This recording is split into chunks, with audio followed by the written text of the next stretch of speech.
Good morning, TK. I hope that you had a nice little vacation from school. I missed everybody. I missed reading to you, and I missed doing Zoom classes. So we'll get to do those things now. All right, this story is called On Easter Day in the Morning.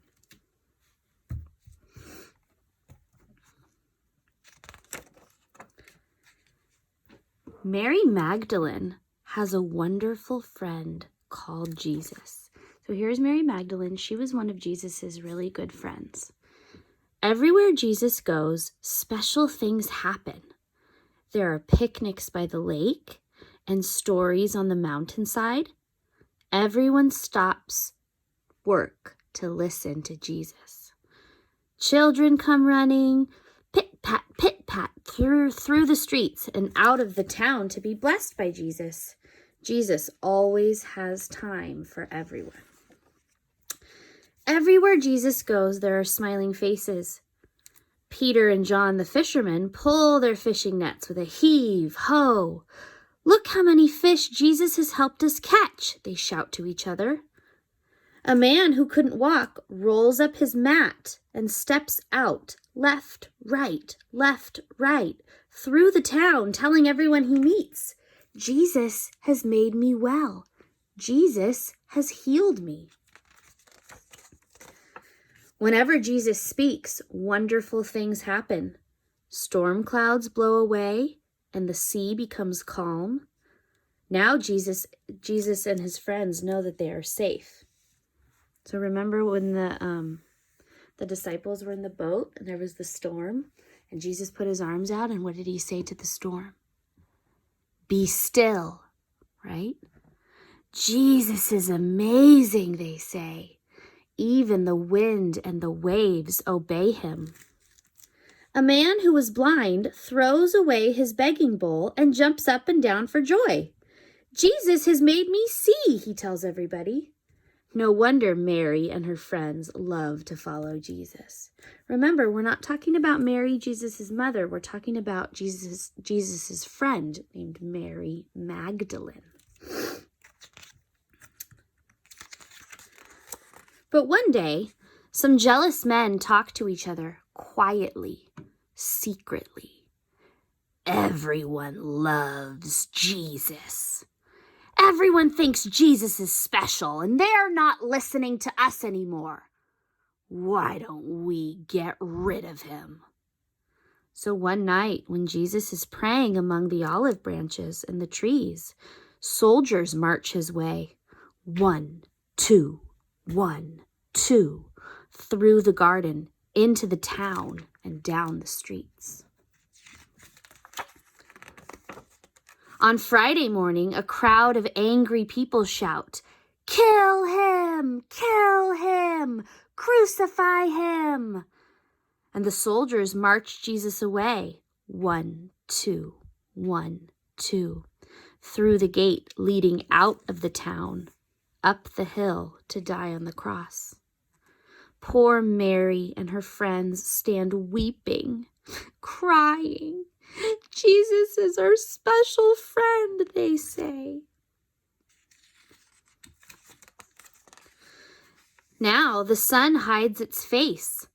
The ground shakes. Ooh, rocks break in two with a loud crack, and Jesus dies. One frightened soldier looks on. He shakes his head. Oh no, Jesus really was special, he says. And Mary and her friends weep and hug each other. That evening, a kind man says, I will take Jesus down from the cross. I will bury Jesus in my cave. Do you remember his name? Joseph of Arimathea. Mary and her friends follow him slowly, sadly, down the hill, through the gate, and into a lovely garden. Mary sits in the garden crying as friends place Jesus kindly, gently into the cave. They roll a big, heavy stone to close it tight shut. Then, slowly, sadly, Mary and her friends go home. On Sunday, Mary creeps out of the house very early. No one else is awake yet. Even the sun isn't up on this first Easter day in the morning. Softly, Mary tiptoes along the streets, carrying some special herbs and spices.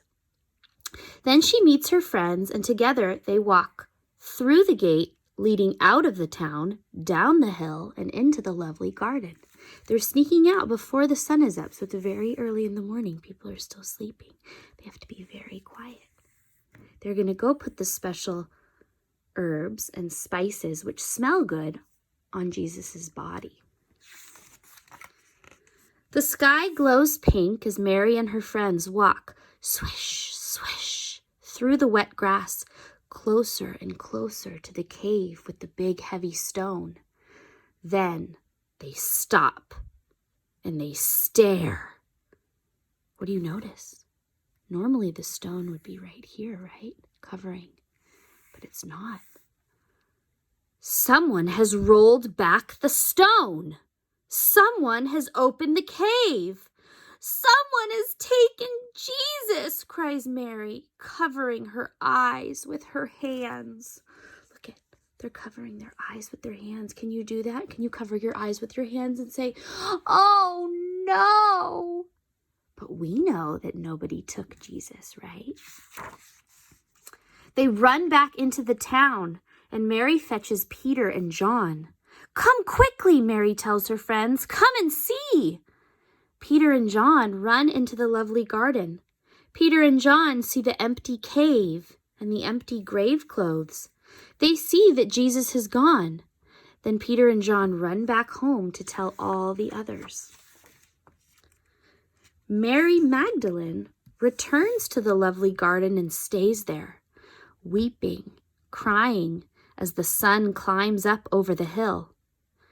When Mary opens her eyes, she sees the glow, the glow. What does she see the glow of? 2 shining angels inside the cave where Jesus' body used to be. "Don't cry, Mary," says the angels. It's as if they knew a special secret. What was the special secret? Now someone is standing behind Mary. Who is it? "Why are you crying?" asks a kind voice. Mary spins around. "Mary," says Jesus, "it's me. Go and tell my friends that I am alive, and they will see me soon." Mary runs as fast as she can, out of the garden, up the hill, through the gate leading into the town, and along the streets. Happy, happy her heart beats. Mary goes to see her friends. "I have something special to tell you," says Mary. "It's Jesus. He died, but now he's alive, and we will see him soon." Mary and her friends dance for joy. They want to tell everyone about Jesus and what happened on Easter Day in the morning. The end. And we know what happened on Easter Day in the morning, right? Because Mary and Jesus' friends, the disciples, they went out into the world and they told everybody what happened. And then those people told people, and then those people told people, and more and more and more and more people knew and found out and believed. And now we know today. And we're going to tell people too, right? All right, now you're going to color your tomb with the angels, Mary, Magdalene, and the other friend, and then the stone. And you can either cut these out yourself. It might be easy for you to cut out this stone. It might be easy for you to cut out along the outer black line, the tomb, but it might be tricky to cut these 2 out, so you might have mommy or daddy help you cut those out. All right, so we're going to color this next. And we're not going to do anything with our pieces today. We're going to use our pieces tomorrow, okay? With that big white paper I sent home tomorrow. So save them. Don't lose them.